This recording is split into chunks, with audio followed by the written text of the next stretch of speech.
Hi, this is Rachel, your host, and this week we are re-airing one of my favorite episodes of Your Last Meal with singer, surfer, and filmmaker Jack Johnson. This episode originally aired in September 2022, and once the interview starts, I think you will understand why this one is so special to me. But before we get into the episode, I wanted to give you an update on Jack. Before he ever got a record deal, he made surf films.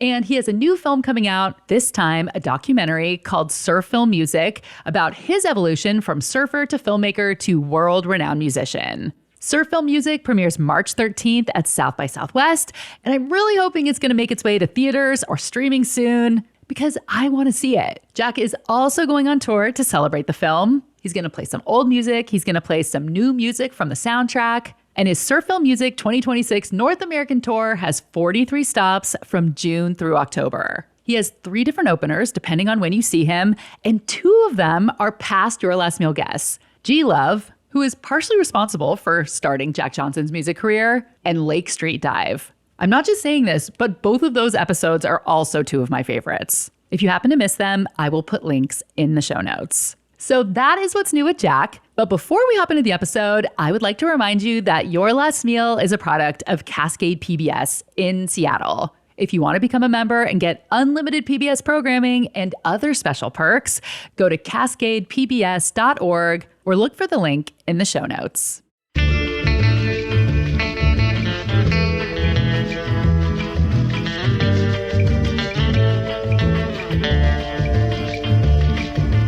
I'm Rachel Bell, and this is Your Last Meal, a show about famous people and the stories behind the foods they love most. Today on the program, Jack Johnson. Don't look now, but somehow we got shook up. Good luck, baby, we're only animals in love. You're listening to Don't Look Now from Jack's brand new album, Meet the Moonlight. It's his 8th studio album, and Pitchfork called it, quote, his best album yet. And I was particularly excited to talk with Jack because the last time I interviewed him was exactly 20 years ago. It was at the start of his music career and the very start of my journalism career. I was freelancing for an alt-weekly, and Jack was my very first cover story. Lucky for me, I am a hoarder of sentimental things, so I kept a copy of that paper and was able to show it to Jack. You weren't the one that called me Jerk Johnson, were you? No! Jack is an environmentalist, and his values inspire the way that he eats. So we're gonna get some great no-waste kitchen and cooking tips from cookbook author Anne-Marie Bonneau, known as the Zero Waste Chef on Instagram. But first, my conversation with Jack Johnson. Don't look now, but somehow we got shook up. Nice to meet you. Nice to meet you too. Well, on that note, I brought this relic. So I actually interviewed you in 2002. Oh, wow. January 14th, I kept all of my old writing. So this is the synthesis. It was an alt-weekly in Chico, California that's not around anymore. And I was still a senior in college, actually. I went back and I read this article, and it was just cringy, to read your old writing. Sometimes I was like, oh my God, this is terrible. Wait, you weren't the one that called me Jerk Johnson, were you? No. One time, like up in that region, I never called the person back. I just got a cell phone. It was really funny. It was kind of traumatic for me at the time because I hadn't done much press. And then I missed all this guy's calls. And I never did the interview. And I got into town and they pointed out oh, you got a really bad write-up. And he literally called me Jerk Johnson in the article. Just making sure it wasn't you. No, it wasn't me. I'm saying mine was bad because my writing is embarrassing from when I was 22. Yeah, I didn't say anything bad about you. I was just kidding. But I was wondering if you had anything that you've created in your past that you felt that way about. I feel like with writers that happens a lot, but you had these early hits. Yeah. Is there music or writing that you're like, ugh? Yeah, quite a bit of it. I mean, I feel pretty lucky that I hear it all, and my worst reaction is kind of like a little bit slight embarrassment with some of the writing, and then things I wish I could change a little, but we can change them live, which is really fun. So some of the songs, we'll reinterpret them live, and I'll even change some lyrics sometimes. I can't think of an example, but or I'll just dodge lyrics that I really feel, embarrassed about. I'll just skip that verse or something. But yeah, I get that too. There's a couple things that you'd said in that interview that I wanted to see if you still felt the same way about 20 years later. So you said, quote, I get really grumpy if I don't surf for a few weeks. If I don't surf, I don't feel in tune with what's around me. And you said that you tried to play shows that are near the coast so you could surf as much as possible. Now that you've been touring like crazy for 20 years, is it the same? It's exactly the same. I'll stand by that. My wife kind of says it's like similar to like a PMS type thing. Like she can really tell if it's two weeks go by and I haven't at least gone for like a swim in a body of water. But especially if I can surf, then she can totally see my mood just start to switch after about 2 weeks. We were in Texas and I surfed there randomly for the first time in a long time. There was a wave pool there and we got to go surfing, which was really surprising for us to get that feeling in Texas of all places. So it was pretty fun. But yeah, it's just my natural state. I've been surfing ever since I was a little kid. So when I go for a while without doing it, I definitely, like, me and my wife joke about waxing and waning on tour. I definitely wax while I'm on tour and I gain some pounds from all the catering. And then I get home and I wane again. And it's mostly because I don't really have any other way to work out except for surfing. Like that's the only thing I know how to do to stay in shape, you know? So when I'm on tour, it's a little dangerous if it's too long. Jack was born and raised in Hawaii on the north shore of Oahu, which is where he still lives now with his family. Your dad was a pro surfer and you were a pro surfer for a while too. So talk about your life growing up with surfing and then kind of what happened when you were 17 years old. Yeah, sure. Yeah, my dad would laugh if anybody ever called him a pro surfer. He's kind of from this generation before pros, really. And sometimes it gets exaggerated. I was like a little bit of a pro in the sense that I got to surf in a few pro events. But I had a bunch of friends that became really good pros. And it was never really my intention. It's like a lot of kids that grow up in Hawaii get a chance to flirt with pro surfing. And that was me. And then, yeah, I had a really bad accident right around 17. A week before I had my finals of the trials to get into the Pipeline Masters, which was a big deal at 17. So I thought I was pretty cool. And then about a week later, I took a face plant and I lost a bunch of teeth and I got about 100 plus stitches in my face. So it really changed everything. It was like the highest moment and then the most humbling moment all within 1 week. Yeah, it was a nice time because I had music. My kids and I talk about that a lot. It's really nice when you have music because even if everything else in your life switches, you have time to sit down and play music, you know? So I had a lot of time to play music for a while I was out of the water. I just listened to this podcast yesterday and they were saying that people who have multiple worlds to live in don't tend to have depression as much as those who just have one or two, because then, if something goes down, you're like, ooh, I have this community. I have this thing that makes me happy instead of just losing everything at once. That's so cool. Yeah. It's neat when you hear somebody articulate something. Like I guess I've thought about that a lot because whenever like my kids are teenagers and we all tend to get injured just from pushing it with surfing and stuff. But we always talk about like, oh, isn't it so nice to have guitar as a thing that you can do when you're stuck and you sprain an ankle or you get stitches so that's really cool to hear that idea.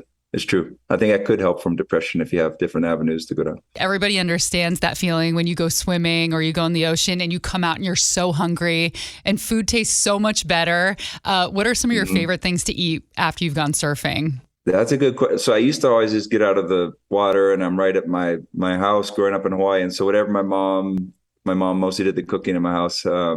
So I didn't really associate anything for a long time. It was just whatever was around. But then when I moved to California for college and I learned about burritos, because I'd had a few burritos growing up, but I'd never like had a proper burrito in California. And then once I tasted that was pretty much after every surf from the age of 18 to 22. It was just always a burrito. We'd go find a good burrito after we'd surf somewhere. And so now, I definitely associate the burrito with the after surf food. So relatable. I'm from California and I've lived in Seattle now for like 17 years and there are no good burritos up here. I haven't found one in 17 years. And the California burrito, man, it changes you. It transforms you. It does. Yeah, Santa Barbara had a lot of great. In the 90s, when I was at college, there was a place called TA's. I don't think it's there anymore, but Freebirds is still there. We went and I used to go there too. Every time my wife and I are in Santa Barbara, we always kind of do a little memory lane around, driving around to where our houses were in Isla Vista. And then we always stop and get food somewhere that we used to eat if it's still around. And Freebirds burritos, we just had some of those the other day. Oh, you did? I was actually going to ask you about Freebirds. When I would go visit my friends down there, that's where we would go to late at night. That place is epic. So good. You can meet the moonlight in a night you really want. It's waiting in your own backyard.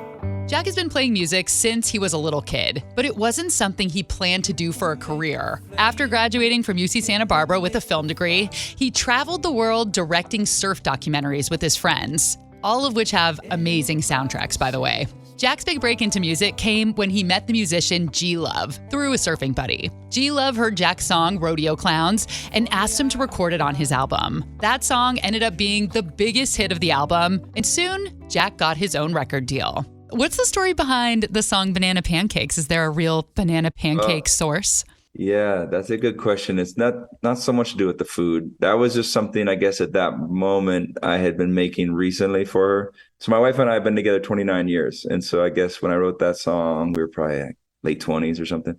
And we were living together and we had our first kid around then. And I'd actually stayed up all night writing this other song that was more like a deep cut on that same album called No Other Way. There are certain songs I'll stay up real late and then kind of write them through the night when nobody else is around and it's quiet. And then there's other ones like Banana Pancakes that start as a total joke. And I mean it literally. Like, so I played her No Other Way and I was trying to get her attention. She was doing something. And, you know, you feel like you've just written this really nice thing. And then like, I don't mean to make her sound bad because the poor thing has to hear my songs every time I got a new idea. And they're not all good. And so anyway, I played a song and she didn't really even turn around. And then I was thinking like, I guess not that good. And then I got kind of frustrated and I was like, you hardly even notice when I try to show you this song is meant to keep you from doing what you're supposed to. It was just that first line. And then she turned around and she was like, oh, but that's a good one. And I was like, shoot. Okay. That gave me the spark for that song. Baby, you hardly even notice when I try to show you. Song is meant to keep you from doing what you're supposed to. Waking up too early, maybe we could sleep. Make you banana pancakes, pretend like it's the weekend now.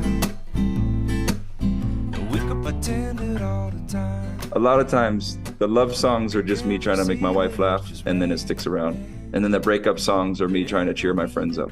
Oh, so it's about other people's breakups. That are going through breakups, yeah. I have to write from that perspective. We've been together 29 years, so I don't even know what that's like. Yeah, you don't remember heartbreak. You were just a baby. But I gotta write both types, you know. So whenever a friend goes through a breakup, it's a really good thing for me. I finally can get some new material. What's it like, man? Tell me, what does it feel like? I need to know. I gotta empathize. So how did the Banana Pancakes enter that song? I mean, I wrote that song all within a day. I mean, Okay. if you listen to the words, it's the kind of song it sounds like it's written in a day. But it was make you banana pancake.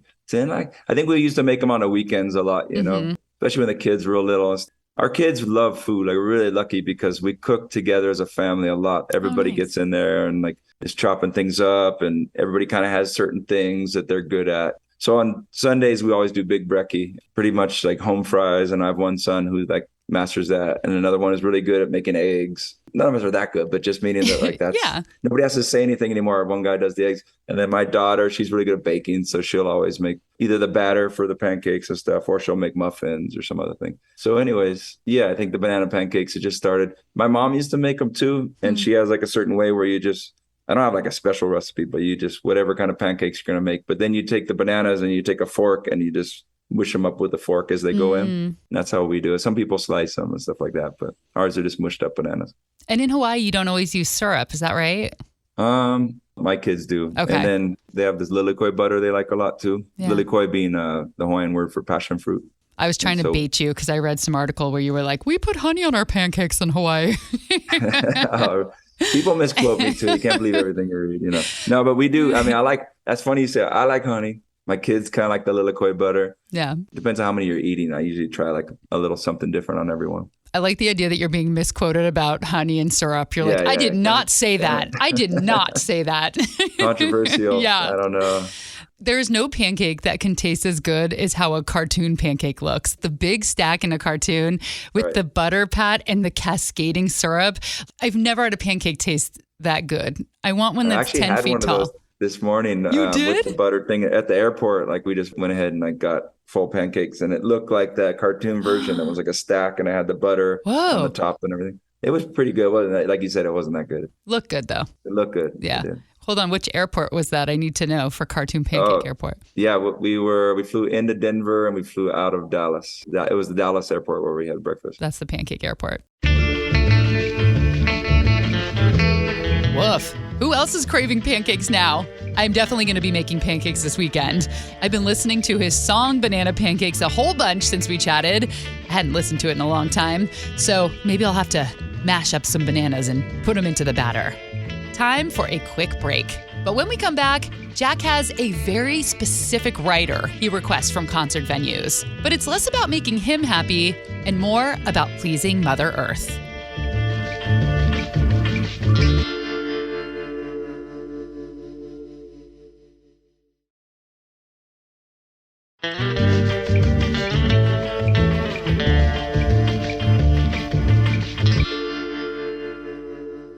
Jack Johnson has always been very environmentally conscious, and he truly walks the walk, requesting venues go plastic-free when he performs, and doing a program he calls Farm to Stage. The plastics part is a really important one. We try to have reusable pint cup programs wherever we can and eliminate the sale of single-use plastic as much as we can. But we also try to meet people where they're at, because as we tour, we're in different regions around the world. Some places are ahead of us, and they have like really progressive things that we learn from the venue. And then other places, it's like we have to push pretty hard to even have the reusable pint cup program be there. But we can't always ban the single-use plastic sales, but we try our best. So it's so important because we see a lot of the microplastics on the beaches in Hawaii.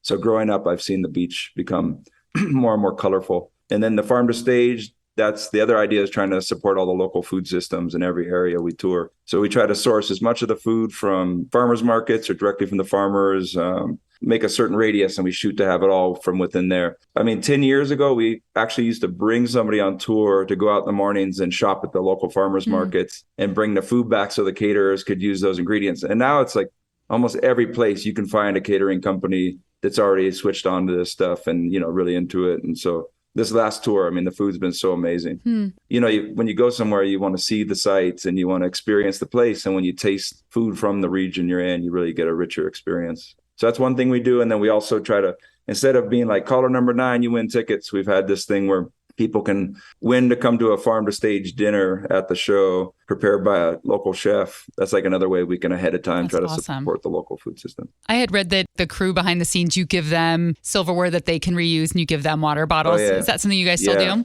Yeah. It's cool to see our crew that's always on the run because they have the ones from like 10 years ago and all the different bottles from over the years. But a lot of times we have a whole new crew driving the trucks and the buses. And so we always outfit everybody at the beginning of the tour with all the reusable, like insulated cups for the coffee or the tea, and then reusable utensils and all those kind of things at the start of a tour. And it's cool. It's neat to see when people, a lot of times they'll say like, I've never even heard of this idea, but I love it and I'm going to always use this now. Or that's the cool thing, is to hear how often the venues, even if we have to push a little, once they do it for the first time, it's almost every time we come back and they say, ever since that show where we started this reusable pint cup program, now we do it every show because it was actually pretty easy. So it's always cool to know when you've like switched somebody's mindset on something.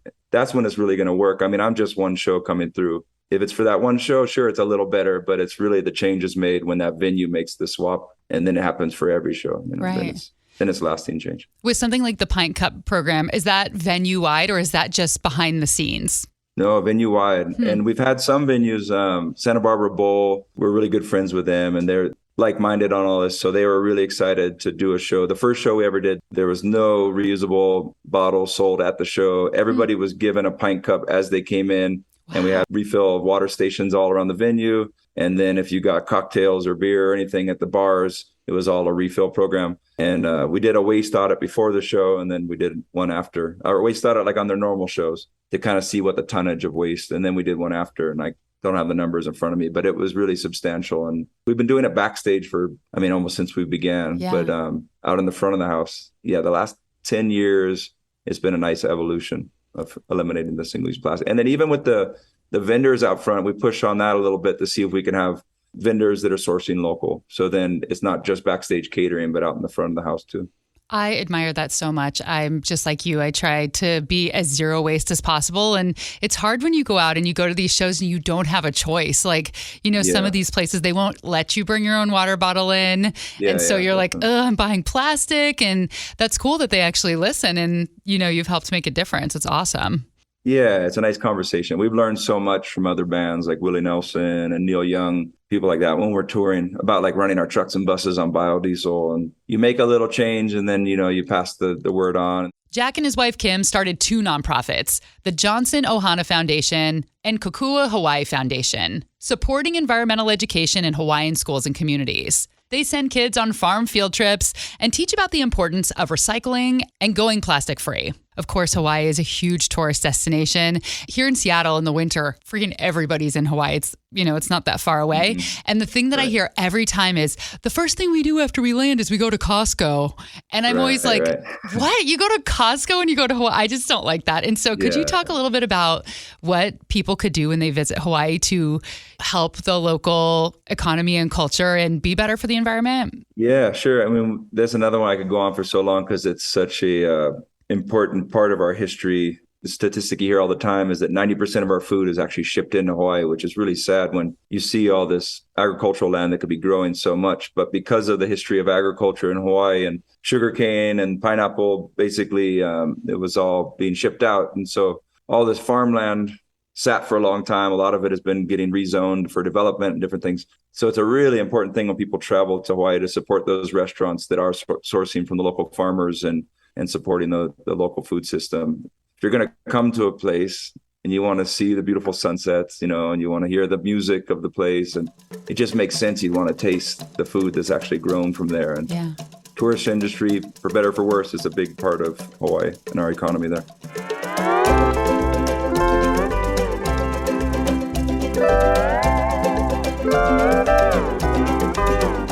There are so many ways to do what Jack does on tour in your own home, specifically in your own kitchen. I'm going to try my best to not sound pretentious when I tell you about all of the things that I do to cut down on waste in my home, but it's a way of life that's really important to me. So I started only using cloth napkins. I make sure that I have a ton of them so I never run out when a bunch of them are in the washer. Instead of buying plastic sandwich bags and freezer bags, I try to use containers and reusable silicone bags.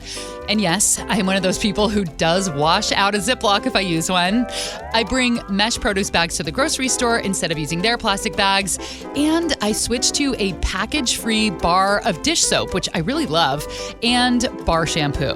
But not everybody likes this way of life. My mom gets really annoyed when she visits that I won't let her use paper towels. My goal is to buy 1 roll of paper towels a year, and I mostly use it for cooking bacon. But of course, there is someone who takes zero waste to a whole nother level. Anne-Marie Bono. Anne-Marie has a cookbook called The Zero Waste Chef, and she shares all kinds of cool zero waste kitchen and cooking tips on her Instagram page, Zero Waste Chef. One of the coolest things that I saw that you did was doing dehydrated fruit in a car. Yeah, I first did that a couple of years ago. It was so hot. And I had some tomatoes, and I thought, I'm going to try dehydrating them in the car because I had dehydrated fruit in a solar dehydrator in the past. So I took a cookie sheet and I put a cooling rack inside the cookie sheet, and then I just spread my tomatoes across that and put it in the rear windshield of the car, and they dehydrated. And then several months later, I was in the middle of cooking a dish that called for tomatoes. Halfway through, when everything's cooking and bubbling, I realized, I don't have any tomatoes. But I had those dehydrated tomatoes, so I just grabbed those, put them in. It was delicious. So this year, a friend gave me kind of a big box of apricots from her tree, and I thought, how am I going to deal with all of these? So I did it again. I put them in the car. Dehydrated them in the car. It worked really well. The neighbors must have wondered, what is she doing carrying those trays of apricots up to the car? I'm sure they already know you're a little nuts. They see all your experiments. Well, yeah, that's true. It makes sense. It is like an oven. How long would you need to leave something in / what kind of characteristics would somebody look for to know that it's done? So those apricots I left in for 2 days. It wasn't a heat wave. It was just regular summer heat. When they're done, you don't want them brittle. You want them kind of pliable. When did you start this journey, and what started it for you? And I had been reading about plastic pollution in the oceans. This was back in 2011. I knew plastic was bad, but I recycled all of my plastic, so I thought it's fine because it's being made into all of these new things. Then I discovered, oh no, that's not happening, and the oceans are filled with it, and it's just so heartbreaking seeing those images of albatrosses feeding plastic to their young. And I was so disgusted, and I wanted to get off of the stuff, so I told my daughter, she was 16 at the time, I said, we have to get off of plastic. And she said, okay, great. She was really into it. It just kind of snowballed from there. You can't do it overnight. The plastic is everywhere. I remember our first trip to the grocery store when we decided, okay, we're breaking up with plastic. We went all around the aisles and in the middle section, and plastic was everywhere. I told Mary Catherine, this is impossible. We're never going to be able to do this. I can't even get a roll of bathroom tissue. But she started slow, bringing her own bags and buying from the supermarket's bulk section and shopping at the farmer's market. Are you basically at this point 100% plastic free? Well, not 100%. I buy milk and cream in returnable, refillable glass bottles, and those have a little plastic ring on them. My kids are grown, so I'm not responsible for anything they bring into our home. Once my daughter and I, she was 13. We had a little spat over something, and she stormed out. And when she came home, she had a bottle of water. She just looked at me when she walked in the door. That was her big rebellion? Oh, yeah. And was she someone who normally wouldn't buy bottled water, but she knew that it would make you mad? Oh, absolutely. That was intentional. She made sure I saw it. I guess you should be happy that that's the way she rebels. It's not drugs. It's not alcohol. It's bottled water. Yeah. That's what my friends told me. You even make things like your own mustard. Are there things that you just haven't been able to give up that you just love and it's kind of your comfort and you say, you know what, I'm doing 98%. I'm going to let myself have this. Like one of the things I've heard that's really hard to find that always has non-recyclable packaging is chips. Oh, chips. Oh, but stovetop popcorn is so good. Mm-hmm. Yeah, I have a Whirly Pop. I love my Whirly Pop. I have one too. Oh, aren't they great? Yeah. You know, I get this question a lot. There really isn't anything I miss. I got into making sourdough and fermenting all the things. It's all so delicious. I couldn't go back to the old times. Another package-free snack comes from Anne-Marie's garden. If you're growing sunflowers, don't just compost them when the blooms start to wither. Yeah, there are seeds in those sunflowers. Well, as long as the birds and squirrels don't get them before you do. You know, you grow the sunflowers and they bloom and they develop these little tiny flowers. There's one on each seed. And after a while, the sunflowers become droopy and the flower will be hanging over, facing down. The petals will dry up and fall off. At that point, you can pop the seeds out right there. That's what I did. It's easier if you tear the sunflower into smaller pieces if you have a big giant sunflower. I just spread them out on a piece of burlap and they're in my living room right now, drying out. And you can either just eat them raw or you can soak them in a brine and then roast them. Yeah, I have delicious sunflower seeds. And I was amazed that big sunflower came from one seed. It's incredible. If I keep going, I have sunflowers for life. From one seed, because you can just replant one of your new seeds. From one seed. I have hundreds of seeds. That's so cool. It does feel like magic. Yesterday I just harvested like 27 leeks from my garden, and that came from one start. It's so satisfying. Like, this cost $3. I know. Yeah, like growing money out in your garden. Money. Yum. What can people do when they have a jar full of honey and you can't really scrape much out with a spoon, but you see it all around the inside of the jar still? Yeah. Oh, well, you can make tea. You can make salad dressing. You can do that with mustard too, when you just have a little bit left in the mustard jar. Oil and vinegar and whatever, shake it up. In the honey or peanut butter or jam, you could make overnight oats in the jar. Ooh. Yeah. Delicious. You get every last little bit of food out of it, and you've delayed washing that jar for another day. Yeah, those are the worst jars to wash. They're so sticky. Yeah, they are. I'm curious how you find ways to do it economically, because there are ways to be zero waste that can be cheaper, like growing your own food is really cheap. But when I have gone into my grocery store that has bulk items, I was going to fill up with olive oil, and it costs 3 times as much than it did to buy the initial bottle at Trader Joe's. And I was like, I can't do this. This is way too expensive. And there's a lot of items I have found in bulk are far more expensive. So how do you balance that out? You know, as soon as you said that, I thought about the olive oil, because it's true. Mm-hmm. The olive oil in bulk is more expensive. But I tell people it's a package deal. So overall, I save money. Some things I buy are more expensive. the farmer's market is more expensive than if I shopped at a discount grocery store. But I don't waste anything. Just use everything. The average family of 4 in the US spends $1,800 on food every year that they don't eat. Wow. Yeah, I don't buy a lot of stuff. I do things like make my own vegetable broth, make my own wine vinegar, and those are easy. I definitely save money, but yeah, I understand some of the things do cost more. So start with the easy stuff. Start with the low-hanging fruit. Yeah, what are the low-hanging fruit? How would you advise people to get started? Stop drinking bottled water. Oh, that's my biggest pet peeve, especially up here. I live in Seattle and we have really, really good tap water. And so when I see people have a fridge full of bottled water, I do not understand why. Our water is so good and it tastes great. Yeah, it's just marketing. It's, I don't know, 3,000 times more expensive than tap water or 10,000, something like that. That would be an easy one. Eat more fruit and vegetables. You'll cut all of that plastic. You'll probably save money. Now, results may vary, but you might improve your health. I'm a lot healthier than I was before I started all of this because I cleaned up my diet, which wasn't my intention. I just wanted to cut the plastic. And then I realized, I'm not eating highly processed food.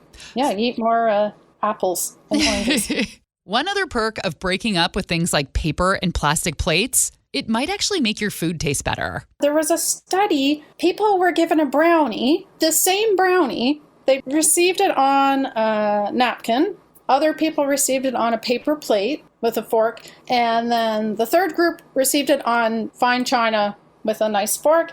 And the people who received it on the china were willing to pay a lot more money for it than the people who got theirs on a napkin. So it was all just perception. And they also judged the taste and the quality as being superior. I think one of the things we all struggle with is vegetable waste, especially lettuces and greens and herbs. How many times have you bought a bunch of cilantro for a recipe, used 2 tablespoons, and then watched the bouquet get slimy in the fridge? Oh, it makes me feel so guilty. Anne-Marie says the best way to combat this kind of food waste is to push yourself to cook things right away. So instead of waiting around for a reason to use the rest of that cilantro, throw it in the blender with some garlic, oil, salt, maybe some other leftover herbs you have rolling around, maybe some Indian or Middle Eastern spices, maybe an anchovy or 2, and you can blend up a green sauce that you can spoon over eggs or fish or a grain bowl or spread on a sandwich. And if your greens are starting to wilt, throw them in a smoothie, saute them. They're going to get wilty anyway. You can throw them in a scramble or a soup or a stew or a curry. Anne-Marie reminds us that even if it's not pretty, it still tastes good. How do you deal with judgment, being judgmental of other people? I have found that the deeper I get into this, the harder it is for me to see, for example, people eating dinner at home on paper plates. It's really hard for me not to judge. How do you deal with living this lifestyle when you're in the vast minority of people who live this way? Right. Several people have asked me, what's the hardest part about this lifestyle? And I usually say other people. In what way? Yeah. Well, people try to give me things all the time, thinking you don't know what kind of stress this causes me. Well, I was raised in a very religious household, so it really kind of turned me off. And so I don't think I'm that judgmental as a result. Do you feel like the religious upbringing was very judgmental, and so you've turned away from that? Right. Okay. Yeah, I think so. I hope I'm not very judgmental. People do tell me that all the time on social media. They say, I appreciate that you're not judgy and not telling us all, we have to be perfect.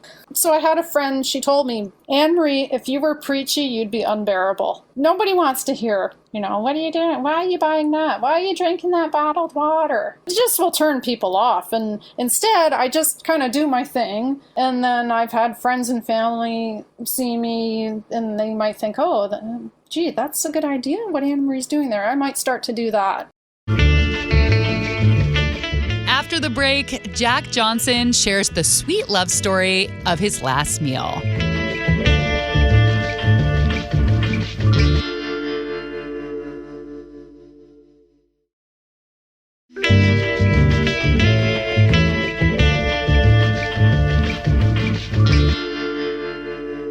What would your last meal be? Oh, man, I've been thinking about it, and it's definitely difficult. I was thinking in different ways.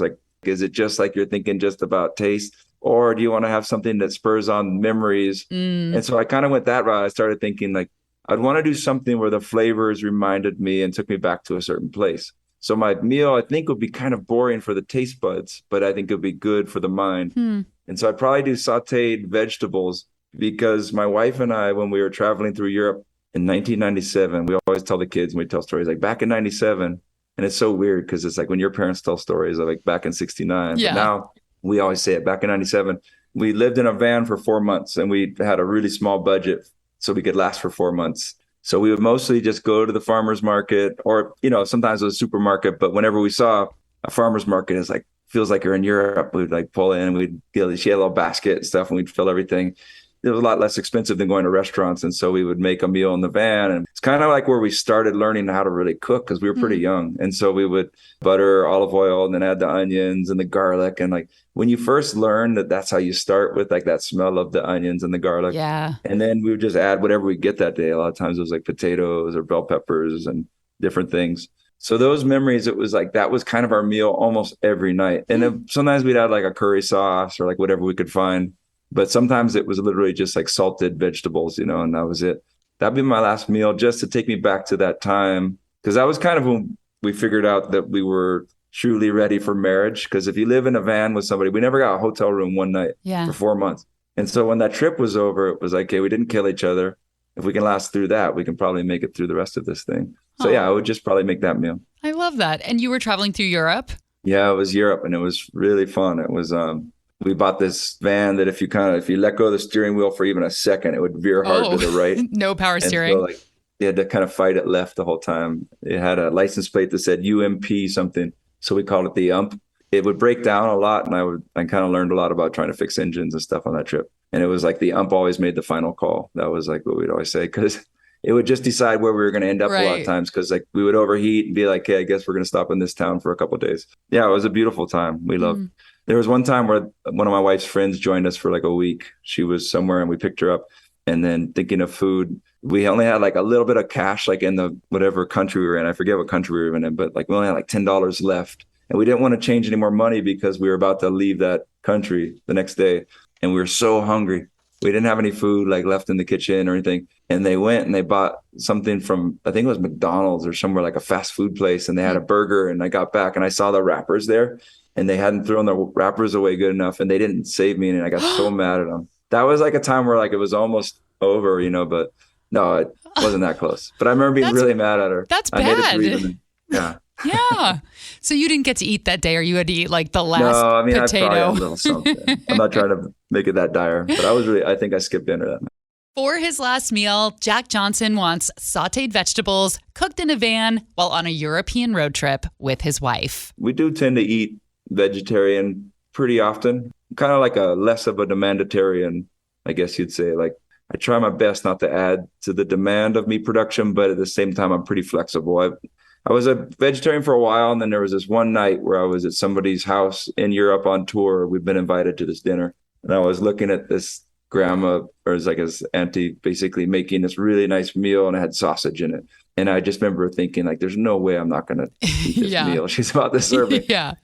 And so then I just kind of like my new thing, kind of like if it's served to you when you're in somebody's home, and then like if the order's already been done and there's like somebody's half a steak left and it's about to get thrown away, it seems so wasteful. I'd always just be like, I might as well like honor that animal. So anyway, I'm flexible, but we do tend to eat vegetarian quite often at our house. Well, that's my time. Thank you so much, Jack. It was really nice to chat with you 20 years and 6 months after the last time. No, that's so cool. Thanks for reminding me. That's really cool. It's such a cool show. I had a lot of fun listening to it after I'd heard about it. I have to be honest, I learned about it when they asked me if I wanted to be on. So I listened to a bunch. I listened to about 5 episodes, like Jake Shimbokuro and Remy Wolf and different ones. And it was so fun listening. So I was excited to do it. Thank you so much. That means a lot. And that was Jack Johnson's last meal. You can find a link to his new album, Meet the Moonlight, and his tour schedule in the show notes. And I look forward to interviewing him again in 2042. One of my best friends wanted me to say that your surf videos are his favorite surf videos of all time. And he's a surfer, that's cool. and he loves them so much. Thank you. That was the best job I ever had, was making surf movies. Music's really fun too, but it was like a hard choice to switch over because that's what I was doing before. But tell your friend thank you. I love making surf movies. Jack mentioned earlier that he listened to a past episode featuring fellow Hawaiian Jake Shimabukuro, an award-winning ukulele player. Yeah, Jake's such a sweet human. I love Jake. Oh my God, he's so sweet. He's such a sweetheart. Jake's last meal was steamed kumu fish and poi, one of Hawaii's most sacred and traditional foods. Find a link to listen to that episode in the show notes. Thanks to Anne-Marie Bonneau. Her book is called The Zero Waste Chef, Plant-Forward Recipes and Tips. And you can find her on Instagram at Zero Waste Chef. This episode was produced by me and Laura Scott. Theme music by Prom Queen. And if Jack's van trip intrigued you, head over to my Instagram page to see some photos from my recent van trip to Southwest Colorado and Southern Oregon. There are lots of pretty pictures of the meals that we cooked up in the van. Find a link in the show notes or go to Hello Rachel Bell on Instagram. This podcast is free, so we would love it if you showed your love by giving us a quick 5-star review or writing out a quick review on Apple Podcasts. It really does help get the show out to more people, which helps keep us on the air. I'm Rachel Bell, and this is Your Last Meal.